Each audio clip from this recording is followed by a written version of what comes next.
Son, and Holy Spirit. Amen.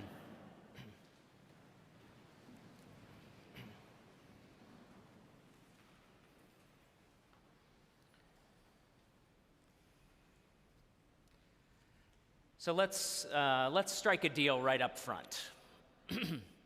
Let's not make this about the trap or the trickery. Let's not today build from a negative. I think we all understand that the Pharisees and the Herodians are ill-fitting partners in this moment. The Pharisees looking to make a point about images of God and worshiping only one God. This, for them, is an opportunity to emphasize the first two commandments and to get Jesus. And the Herodians, who wouldn't normally hang out with the Pharisees, the Herodians who very easily found an opportunity to work with the Roman government and assert their own place within it, are looking to see where Jesus would go wrong in the scheme of the empire and the emperor. We understand already, because we've been working our way through the Gospel of Matthew, that these traps and these tricks have shown up already in chapter 16 and chapter 19, and they're the gift that keeps on giving. So let's not make this about dividing things up into camps. Herodians or Pharisees or disciples or us or them. We understand that in that moment presented with that question, Jesus would not encourage those at the margins to deny the empire. Certainly not to deny the empire in that way and jeopardize their lives, which are precious in the sight of the Lord. Everyone gathered in that moment understood the great failure of the last rebellion over taxes in 6 or 7 in the Common Era. We as a nation understand our own rebellion about taxes, and this church of all held a place in the midst of that, and of course went through rebranding from Church of England to the Episcopal Church just to avoid that controversy. So let's not make this about the trap or the trickery. Let's not make this about how brilliant Jesus was in his response. Let's grab the thing that is most challenging. Let's make this about what we bear. Allow me to say it again. Let's make this about what we bear.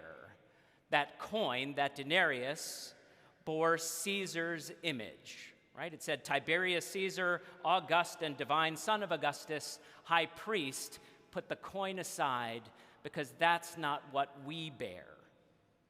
What we bear, you and I and all of humanity, in every moment of our day, in every breath we draw, what we bear is God's image.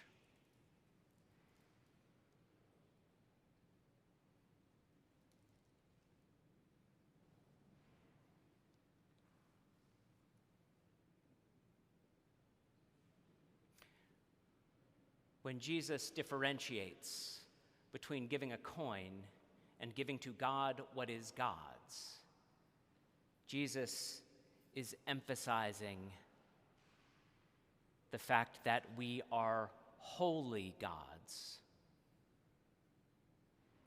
that we are made in the image of and likeness of God, and that everything we do matters, because as Christians at this time and in this place, everything we do speaks to the heart of what it means to be a Christian.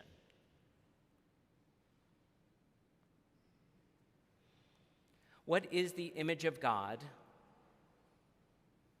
that we bear out into the world?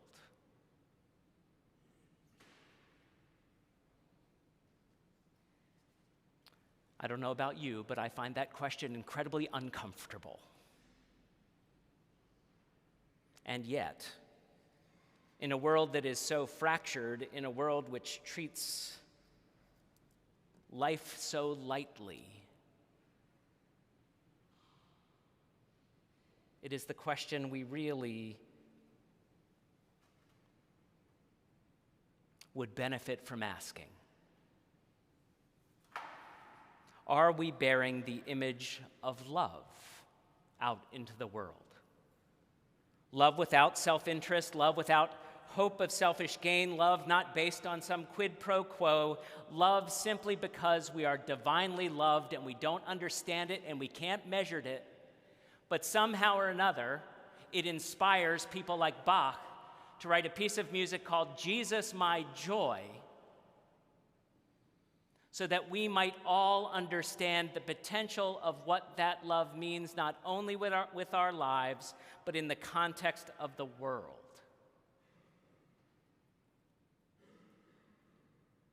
What image of God are we bearing to the world? My prayer on this day and at this time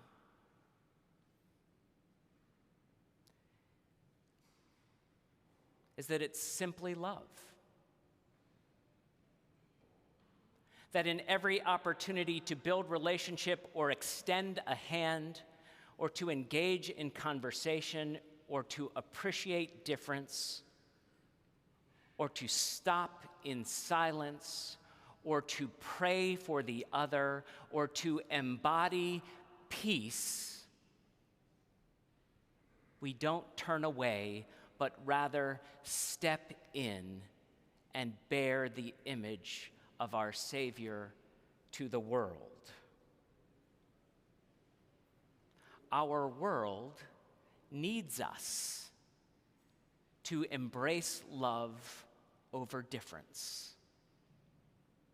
In the day-to-day, in our own households, where we work, in our communities, and in the posture that we take as we engage the complicated nature of this world at this time. Jesus said, "Give to God what is God's. Give yourself as the image of God.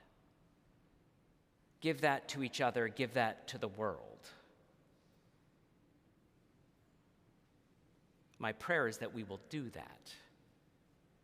My prayer is that we will understand that. My prayer is that we will not, to loosely quote Francis Spuford, a British writer, we will not give our careful virtue, but our reckless abandon.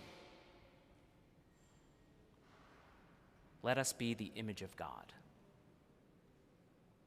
Let us joyfully be the image of God. And let us bear that to the world.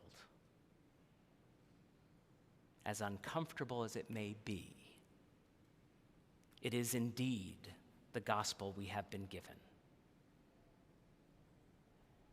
Amen.